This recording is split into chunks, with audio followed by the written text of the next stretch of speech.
Sugar के मरीज़ों के लिए मल्टीविटामिन रोटी का आज एक तोहफ़ा लेकर आई हूँ आप सबके लिए। मैंने अपने कुछ मरीज़ों को ट्राई करवाई, बहुत सूट की उनको, शुगर भी ऐसा-ऐसा रेगुलेट होना शुरू हो गई।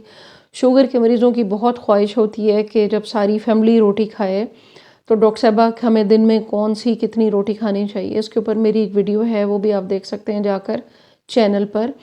एक मैंने वीडियो डाली थी, लाखों लोगों ने देखा, पसंद किया और अपनी शुगर को रेगुलेट भी कर रहे हैं। हैप्पी हार्मोन भी रिलीज़ होते हैं और वो एक अच्छा मील भी खा लेते हैं। बहुत ज़्यादा आपने नहीं खानी, प्योर गंदम जिसके अंदर छिलका और ब्राउन वगैरह शामिल होता है, वो वाली गंदम आप ले सकते हैं। लेकिन हम जब बात करते हैं कि शुगर के मरीज़ चाहते हैं कि नाश्ते में या लंच में अगर वो रोटी लें तो किस तरह की होनी चाहिए।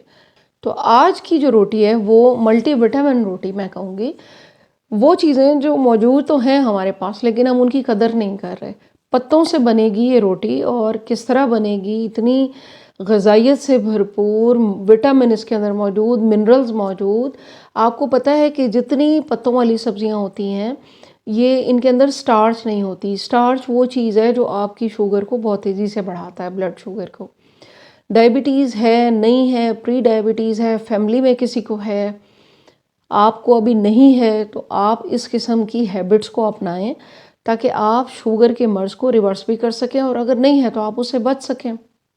पत्तों के अंदर अल्लाह ताला ने स्टार्च तो रखा नहीं है, फाइबर है, ग़िज़ाइयत है, विटामिन है और मिनरल्स हैं, लेकिन हम क्या कर रहे हैं, हम उन्हें फेंक रहे हैं, हम उन्हें सब्ज़ी से अलहदा करके डस्टबिन में फेंक देते हैं। तो आज की जो मल्टीविटामिन रोटी है, छोटी सी वीडियो है, कंप्लीट देखिएगा। बहुत फ़ायदा देगी आपको, एनर्जी देगी और आपका दिल खुश हो जाएगा। अगर नाश्ते में खानी है तो रात को प्रिपेयर करके रख लें, अगर लंच में खानी है तो आप थोड़ी देर पहले भी कर सकते हैं। उसमें जो सबसे पहले पत्ते हैं वो हैं जी मूली के पत्ते। मूली आपको पता है कि अल्लाह ताला ने मूली के अंदर इतने विटामिन मौजूद हैं जो आपके लिवर, आपके जिगर, पैंक्रियास दोनों के लिए बहुत फ़ायदेमंद है, आपकी आंतों के लिए बहुत फ़ायदेमंद है। तो क्या ऐसा हो सकता है कि उसके पत्तों के अंदर अल्लाह ताला ने ग़िज़ाइयत नहीं रखी होगी? एक मुट्ठी भर मूली के पत्तों के अंदर vitamin A, vitamin C, zinc, iron, antioxidant, B1, B6 जो जिगर को साफ़ रखते हैं। उस पत्तों को आप अच्छी तरह धोएं। धोने के बाद आप उनको काटें बारीक-बारीक और अपने आटे में मिक्स कर लें। आपको चेंजेस महसूस होंगी अपने डाइजेशन में, आंतें आपकी साफ़ होंगी, फाइबर आपको मिलेगा। दूसरी सब्ज़ी है जी चुकंदर।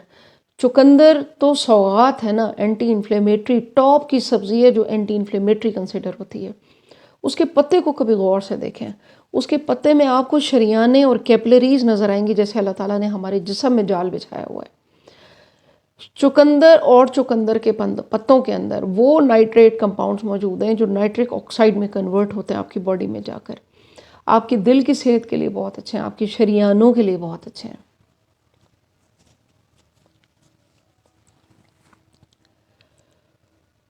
आपकी शरियानों को साफ रखते हैं। Vitamin A, B6, zinc, antioxidant, खून बनाते हैं ये पत्ते। जिन जिन के अंदर ब्लड की कमी है, जिनके अंदर हीमोग्लोबिन कम आ रहा है, ताज़ा खून बनेगा। फाइबर आंतों को साफ करेगा। मुट्ठी भर शलजम के पत्ते, बदकिस्मती से सब्ज़ी वाले के पास आप जाएं तो आपको सिर्फ शलजम, सिर्फ चुकंदर मिलेंगे, पत्ते नहीं मिलेंगे। आप वो वाला लें जिसमें पत्ते भी हों, पत्ते फ्रेश हों, मुट्ठी भर बारीक बारीक काटें, वो शामिल करें। तीसरी चीज़ है जी फुल हैंड फुल हरा धनिया। ख़ास तौर पे वो हरा धनिया जो विंटर के सीज़न में आता है, जिसमें बड़ा पत्ता होता है या छोटा पत्ता हो। इससे होम्योपैथी में एक मेडिसिन बनती है पेट्रोसेलेनम, और हरा धनिया यानी पेट्रोसेलेनम जो हम बनाते हैं वो आपके गुर्दों का कोई मसला, इन्फेक्शन है, यूरिन का कोई मसला है, पथरी बन रही है, बार बार इरिटेशन है, बर्निंग है, जलन है, यूरिन रुक के आ रहा है, यूरिन ज़्यादा आ रहा है, आपके लिए हरा धनिया जो है वो बेहतरीन दवा का काम करेगा। खुराक की खुराक, दवा की दवा। आपने बारीक काट के वो शामिल करना है। 1 चम्मच बड़ा कूट के आप इसमें मेथी दाना डालें, 1 सफ़ेद ज़ीरे का डालें बड़ा चम्मच, और थोड़ा सा आप इसमें अजवाइन डालें ताकि अगर कोई डाइजेशन का प्रॉब्लम हो, किसी को गैस का इशू हो, तो वो अजवाइन उसमें आप थोड़ा सा डाल लें और उससे आप तैयार करें अपनी रोटी। और ये देखें कि इतना आपको फ़ायदा देगी, आप ये नाश्ते में भी खा सकते हैं, अपने लंच में भी आप खा सकते हैं। कम से कम मैदा वगैरह तो आपने इस्तेमाल नहीं करना, आपने घर की गंदम उसके अंदर यूज़ करनी है।